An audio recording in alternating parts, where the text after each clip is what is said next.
South Indian, Maharashtrian, Punjabi dishes सोबत taste in every bites.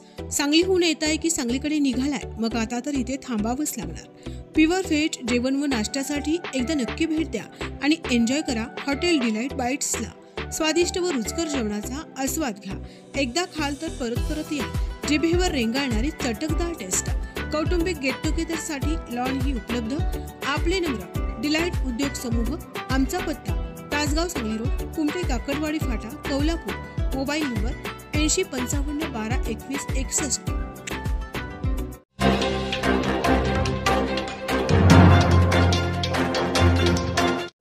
Karad Vita महामार्गामधील कामे पूर्ण करा, अन्यथा आंदोलन. कराड विटा महामार्गामधील अपूर्ण कामे पूर्ण करावी, अन्यथा रस्त्यावर झोपून आंदोलन करू, असा इशारा पाणी संघर्ष समितीतर्फे देण्यात आला. अशा मागणीचे पत्र पाणी संघर्ष समितीतर्फे प्रांताधिकारी रणजित सिंह भोसले यांना देण्यात आले. पत्रात म्हटले आहे की महात्मा गांधी विद्यालयासमोर हायवेकडील असलेल्या अपूर्ण नाल्याचे काम पूर्ण करावे. नाले अपूर्ण असल्याने पावसाचे पाणी नागरिकांच्या घरात व झोपडपट्टीमध्ये जाऊन नागरिकांना नाहक त्रास सहन करावा लागत आहे. येवलेवाडी ते कराड महामार्ग करताना हजारो झाडांची कत्तल केली होती. महामार्ग ओसाड पडला आहे, तरी महामार्ग कडेला वृक्षारोपण करण्यात यावे. सुरली घाटाचे काम 4 पदरी होण्यासाठी अनेक आंदोलने केली, परंतु घाटाचे काम 2 पदरी झाले व वळणे काढली नाहीत. तरी सुरली घाटाचे रस्ता रुंदीकरण करणे, वळणे काढून टाकावीत. कडेगाव बस स्टँड चौकात सिग्नल बसवण्यात यावा. अनावश्यक स्पीड ब्रेकर काढून टाकावीत, अशी मागणी निवेदनाद्वारे करण्यात आली. प्रांताधिकारी रणजित सिंह भोसले, कडेगाव वरिष्ठ पोलीस निरीक्षक संग्राम शेवाळे व मुख्याधिकारी म्हेत्रे यांना निवेदन देण्यात आले. यावेळी पाणी संघर्ष समितीचे अध्यक्ष DS देशमुख, संयोजक अभिमन्यू वरुडे, जीवन करकटे, संतोष डांगे, सुनील गाडवे, शशिकांत रासकर, संजय तडसरे, प्रमोद मांडवे, प्रवीण करडे, बजरंग अडसूळ, दादासाहेब माळी, सिराज पटेल आदी मान्यवर उपस्थित होते. विशेष प्रतिनिधी कडेगाव सांगली. 7 वर्ष झालं आदरणीय DS बापू देशमुख यांच्या मार्गदर्शनाखाली आम्ही पाणी संघर्ष समितीच्या वतीनं लोकांच्या मूलभूत गरजासाठी संघर्ष करत आहोत. त्यात एक गरज म्हणून जे आता हायवेचं काम झालेलं आहे, 2-3 वर्ष झालं आम्ही त्या हायवेच्या राहिलेल्या कामासाठी संघर्ष करत आहोत. राहिलेलं काम म्हणजे त्या हायवेच्या कडेनं झाडे लावायची आहेत, ते राहिलेलं काम आहे. सुरली घाटाचं काम चौपदरीकरण करायचं आहे, ते राहिलेलं काम आहे. दुसरी गोष्ट, हायवेवरचे जे लॅम्प आहेत ते लागत नाहीत, ते राहिलेलं काम आहे.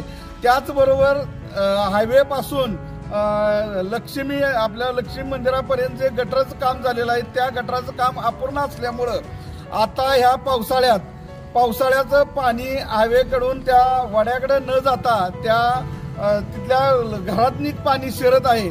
त्यामुळं त्या तिथल्या लोकांना अतिशय त्या गटराच्या म्हणजे गावातनं आलेल्या गटराचा पाण्याचा त्रास होत आहे. तर वास्तविकता त्या अधिकाऱ्यांनी त्या गटराचं काम करायसाठी गेली 7 वर्ष झालं आम्ही संघर्ष करतोय. वेगवेगळ्या प्रकारची आंदोलनं केलीत, तरी सुद्धा त्या गेंड्याच्या कातडीच्या असणाऱ्या अधिकाऱ्यांना त्याची जाग येत नाही. त्या अनुषंगानं आज सुद्धा आम्ही निवेदन दिलेलं आहे आणि इथून पुढे होणारं जे आंदोलन आहे ती फार तीव्र आणि वेगळ्या स्वरूपाचं आम्ही बापूंच्या मार्गदर्शनाखाली करणार आहोत. खऱ्या अर्थानं ही काम या जिल्ह्याचे जिल्हा प्रमुख, जिल्हा अध्यक्ष यांच्याकडून झालं पाहिजे होतं. म्हणजे आपले सन्माननीय खासदार यांनी केलं पाहिजे होतं. या मतदारसंघाचे प्रमुख आदरणीय जे आमदार साहेब आहेत त्यांनी करायला पाहिजे होतं. खऱ्या अर्थानं या कडेगावचे प्रथम नागरिक म्हणून या नगरपालिकेचे नगराध्यक्ष यांनी केलं पाहिजे. सुरली घाटाचं काम 4 पदरी व्हावं अशी पाणी संघर्ष समिती आणि कडेगाव तालुक्यातल्या बऱ्याच लोकांची मागणी आहे. कारण तिथं अरुंद रस्ता आहे, वेडीवाकडी वळणे आहेत, वाहनं जाताना वाहतुकीची कोंडी होती, अपघात होतात आणि आम्हाला प्रत्येक सांगितलं जातं की वन विभाग परवानगी देत नाही. आता वन विभाग परवानगी देत नाही तर त्या अधिकाऱ्यांच्या गुन्हे दाखल करा आणि आम्हाला सुरली घाटाचं जे रुंदीकरण आहे ते रुंदीकरण करून द्या आणि रस्ता व्यवस्थित करून द्या. दुसरी आमची अशी मागणी आहे की कडेगावच्या बस स्टँड चौकामध्ये 4ही बाजूनं येणाऱ्या आणि जाणाऱ्या वाहनामुळं तिथं वाहतुकीची कोंडी होती आणि शाळकरी मुलं किंवा वयस्कर माणसं यांना रस्ता क्रॉस करताना अगदी जीव मुठीत घेऊन रस्ता क्रॉस करावा लागतो. कारण वाहनं इकडून येतात तिकडून येतात, त्यामुळे तिथं सिग्नल बसवावा अशी आमची प्राथमिक मागणी आहे. आणि आमच्या ज्या पाणी संघर्ष समितीच्या रस्त्याबाबतीत गटार असतील, ते गटाराची कामं पूर्ण करावीत. हे सर्व कामं जर पूर्ण नाही झाली तर आम्ही येत्या 2 तारखेला पाणी संघर्ष समितीचे सर्व कार्यकर्ते महात्मा गांधी हायस्कूल समोर रस्त्यावर झोपून आंदोलन करणार आहेत. पोलीस बळाचा जर वापर केला तर त्यातले आमचे काही कार्यकर्ते गाडीच्या खाली उडी मारतील. ते पंचायत पाऊस पडल्यानंतर त्या पंचायत समितीपासून येणारं पाणी सगळं आमच्या घरात येते.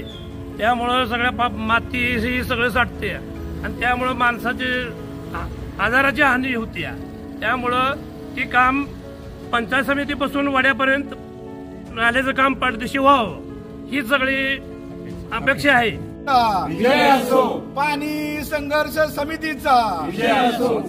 हायवेला झाडे लावलीच पाहिजे. हायवेला झाडे लावलीच पाहिजे. हायवेला झाडे लावलीच पाहिजे. सुरली घाटाचे काम 4 पदरी झालंच पाहिजे. सुरली घाटाचे काम 4 पदरी झालंच पाहिजे. हायवेला झाडे लावलीच पाहिजे. हायवेला झाडे लावलीच पाहिजे. हायवेला झाडे लावलीच पाहिजे. महाराष्ट्रभर नावलौकिक मिळवलेले सांगली जिल्ह्यातील पहिलेच स्पोर्ट्स स्कूल दंडोबा डोंगराच्या पायथ्याशी निसर्गरम्य वातावरणात निवासी तंत्रशुद्ध क्रीडा प्रशिक्षण केंद्र व शैक्षणिक संकुल. आपल्या पाल्याच्या उज्ज्वल भविष्यासाठी शिक्षणाबरोबरच क्रीडा क्षेत्रात करिअर करण्याची सुवर्ण संधी. प्रवेशासाठी संपर्क 5वी ते 12वी मराठी व सेमी इंग्रजी माध्यम. संपर्क 9578 43 51 51 96 89 71 09 99.